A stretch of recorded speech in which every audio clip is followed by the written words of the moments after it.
자, 그 다음에 이제 두 번째. 사실 이 태종 이성기 때 보면요. 왕권이 그렇게 강하지가 않아요. 태종 이성기 때 보면 지금 알겠지만 지금 정도주의 다 하고 있잖아, 지금. 그죠? 그래서 이 당시에는 왕권이 뭐 그다지 뭐 왕권이 강하지 않은 그런 시기다라고 보시면 돼요. 그런데 이제 왕권을 강화하려는 그런 왕이 등장을 합니다. 그 왕이 누구냐면 네, 바로 두 번째 왕자의 난. 정말 자기 그 형제들을 죽여가면서 왕이 오른 인물들이 있잖아요. 그 인물이 바로 태종 이방원이 되겠습니다. 태종 이방원이 되겠습니다.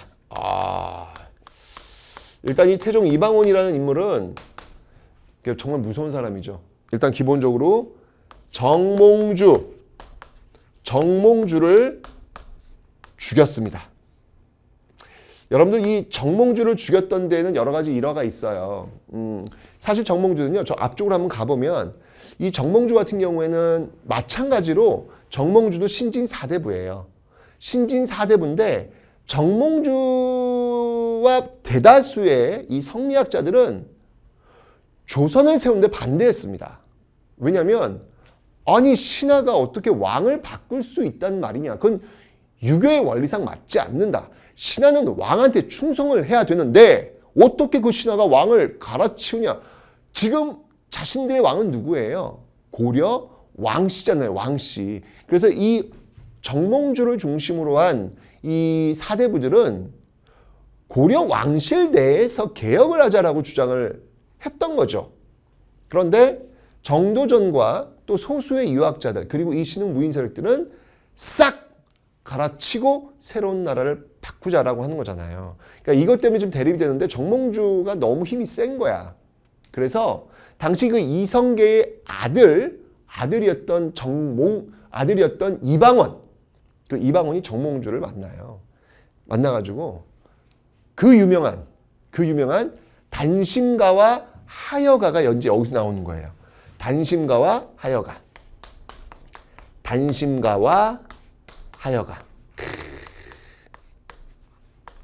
자, 이게 무엇이냐면 이제 이방원이 선생님, 정몽주 선생님, 제가 한번 선생님한테 시를 한 송 들려드리겠습니다. 라고 해요. 정몽주가 그래 한번 해봐라. 라고 했겠죠. 이방원 얘기하는 거예요. 이런들 어떠하며 저런들 어떠하리. 만수산 드렁치기 얽혀진들 어떠하리. 우리도 이같이 천년만년 누리고자. 무슨 의미예요? 정몽주한테. 선생님 이래도 좋고 저래도 좋은 거 아닙니까? 우리 그냥 같이 얽혀서 그냥 잘 살아봅시다. 조선 한번 세워봅시다. 라고 얘기를 하는 거예요 지금요. 그러자 이 정몽주가 딱 술 한잔 마시면서 깔깔깔 웃으면서 내가 그에 대한 답시 한번 지어보지 라고 이야기합니다. 그리고 그 유명한 정몽주의 단심가가 나오는 거예요. 뭐라고 얘기하면 이 몸이 죽고 죽어 100번 고쳐 죽어 100골이 진토되어 넋이라도 있고 없고 임양한 일편단심이야 가실 줄이 있으랴. 니 아무리 내 앞에 떠들어봐라야 너 내가 100골이 진토되고 넋이라도 니 절대 내가 너 조선공에 참여하지 않는다 이 얘기잖아요 지금요.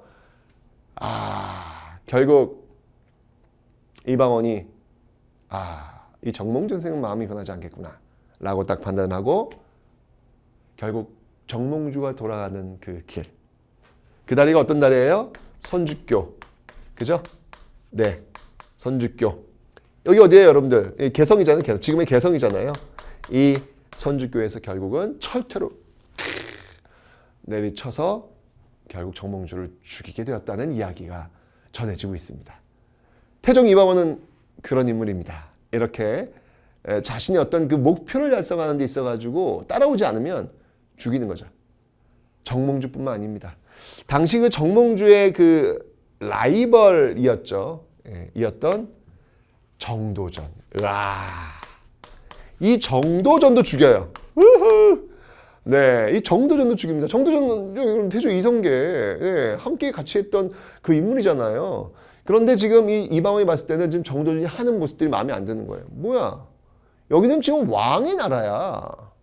근데 왜 네가 지금 이 앞에 서 가지고 모든 걸 다 하고 있지? 정도전은 왕권 강화를 원치 않았어요. 정도전은 뭐라고 생각했냐면 왕은 바꿀 수가 없잖아요. 근데 그 왕이 만약에 똑똑하지가 않아. 그럼 어떡해? 이거 갈아칠 수도 없고 나라 망한단 말이죠. 누구를 바꿀 수 있냐면 재상들을 바꿀 수 있단 말이에요. 왕이 똑똑하건 똑똑하지 않건 그 재상들이 똑똑한 사람으로 채워진다면 그 나라는 돌아간다는 거예요. 그래서 재상 중심의 나라를 만들려고 이 정도전은 고민했던 거예요. 그런데 이방원은 마음에 안 드는 거예요. 네가 뭔데? 이거 왕의 나라인데 네가 뭔데? 라고 해서 결국 왕자의 난을 통해 가지고 이 정도전을 죽여버렸던 겁니다. 얼마나 무서운 사람이에요. 그죠? 이러면서 하여튼 이 태종 이방원의 목표는 딱 하나였습니다. 왕권 강화였어요.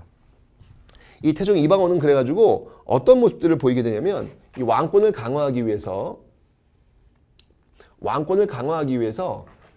태종 이방원의 하여튼 목표는 바로 왕권의 강화. 이게 목표였거든요.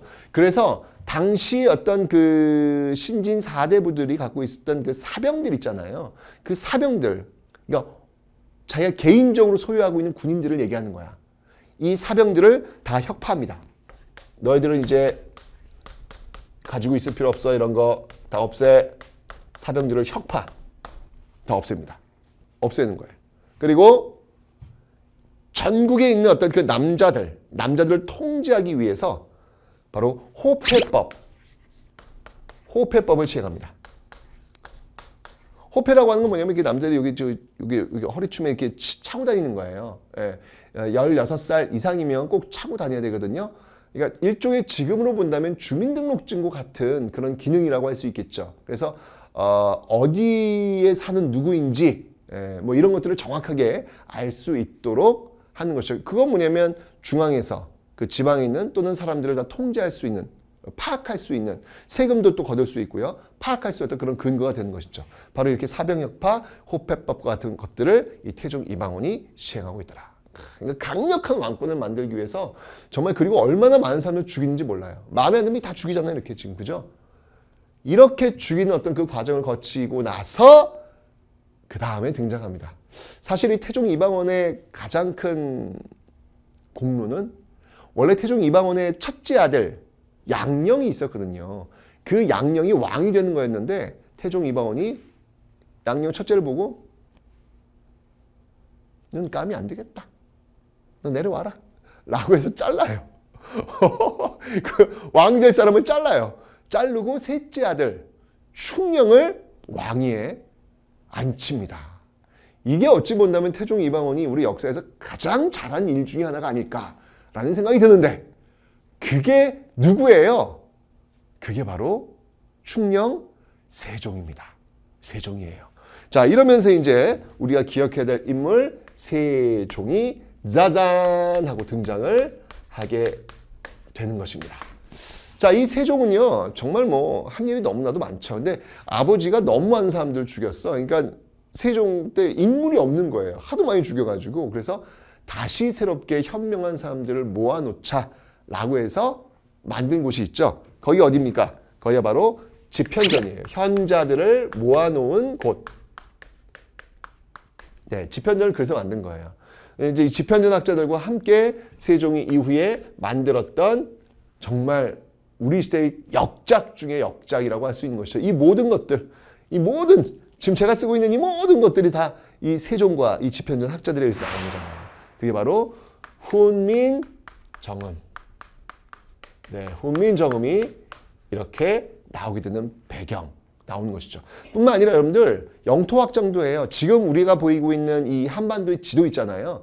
그 지도의 모습들이 거의 완성된 시점은 바로 이 세종 때다라고 보시면 돼요. 이 세종 때 그래가지고 사군과 육진을 개척을 합니다. 그래서 사군에서는 누굴 파견하면 최윤덕을 파견해서 사군. 그 다음에 육진 저 북쪽이에요, 여러분들. 육진 두만강 쪽. 이 사군은 압록강 쪽이고요. 육진은 김종서. 네. 를 파견해서 사군과 육진을 개척하고요. 그 다음에 쓰시마도 정벌합니다. 쓰시마 정벌. 지금 대마도죠, 대마도. 네. 이 쓰시마 정벌 같은 경우에는 바로 사군 육진이 이제 최윤덕, 김종서, 쓰시마는 이종무를 보내가지고 이러한 모습들을 지금 나타내고 있죠. 이렇게 엄청난 영토 확장을 또 만들어냈던 인물이 또 세종이다라는 거 여러분 기억해 놓으시면 되겠습니다. 사실 세종은 여러분들 이걸로 끝나는 게 아니에요. 이제 문화파트 가면 제가 세종 이야기 또 다시 할 거예요. 하도 하시는 게 많아가지고 나눠서 해야 할 때가 있어요. 여기 쓰면 이 칠판 하나가 다 가득 차기 때문에 일단 이렇게 정치 파트에서만 이런 모습들을 한번 보이도록 하겠습니다. 됐죠? 그리고 이제 다음에 등장하는 우리가 주목해야 될 왕이 누구냐면요. 바로 네 번째 세조입니다. 세조. 이 세조도 역시 마찬가지. 세조가 내가 볼 때는 이방원하고 굉장히 닮았어. 비슷해. 세조는 사실 왕위에 올라올 수 있는 사람이 아니었거든요. 왜냐하면 세종의 아들 문종의 아들 단종 이렇게 넘어가야 되는데 세조가 단종을 어떻게 해요? 죽이잖아요. 예, 죽이면서 자신의 어떤 그 권력을 공고히 하는 어떤 그런 모습들을 보이고 있는데 결국 그렇게 해서 왕이 오른 사람이에요. 네, 단종을 죽이고 왕이 오른 사람입니다. 엄청난 그 왕권 강화를 굉장히 하려고 노력했던 인물이에요. 그래서 집현전 이런 거 필요 없어. 안 해. 없애요. 집현전 이런 거 없앱니다. 예, 세종 때 만들었던 거 없앱니다. 그러니까 왕과 신하들이 모여서 이렇게 회의하고 이런 거 별로 안 좋아한다는 얘기예요. 왕이 결정하면 가는 거지 무슨 뭐 신하들이 무슨 얘기를 해 라고 이야기를 한단 말이죠. 뿐만 아니라 이 세조는요. 조선 왕조 500년의 어떤 그 기틀이 되는 법전을 이때 시작하게 됩니다. 그게 뭐냐면 바로 경국대전이죠. 예, 경국대전의 시작. 경국대전 시작. 이걸 이제 처음으로 출발시킨 그런 왕이 되는 것이죠. 자, 그러다가 조선의 어떤 그 기틀을 완성시킨 왕이 누구냐면 바로 성종이에요. 성종입니다. 성종. 자, 이 성종 같은 경우에는요. 없어진 집현전 대신에 만든 게 뭐였냐면 홍문관. 네, 홍문관이라는 것을 만들고 있고요. 그리고 경국대전을 드디어 네, 바로 완성을 시킵니다. 네, 경국대전을 완성시키는 그런 모습들이 바로 이 성종 때 나타나고 있더라라고 하는 거. 이러면서 여러분들 이제 드디어 조선의 어떤 그 기틀들이 이제 거의 다 이제 완성이 되는 이런 어떤 흐름으로 가게 되는 것입니다. 됐죠? 아까 제가 여러분들 창덕궁은 이 경복궁은 어느 왕? 저기 1번 왕. 창덕궁은 어느 왕? 태종 이방원 2번 왕. 그죠? 창경궁은 바로 성종 5번 왕이라고 설명드렸죠? 네, 여기까지도 여러분들 하나 기억을 해 놓으시면 되겠습니다.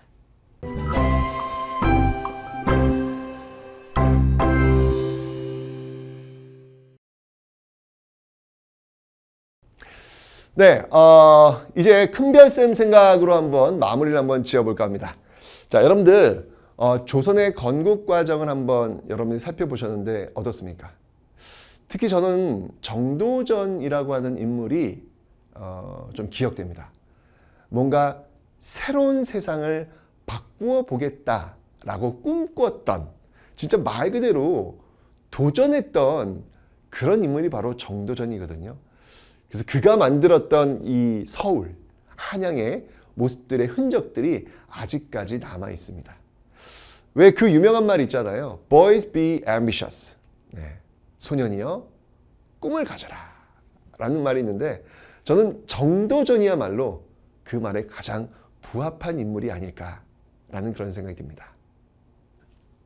여러분들 꿈을 가지십시오.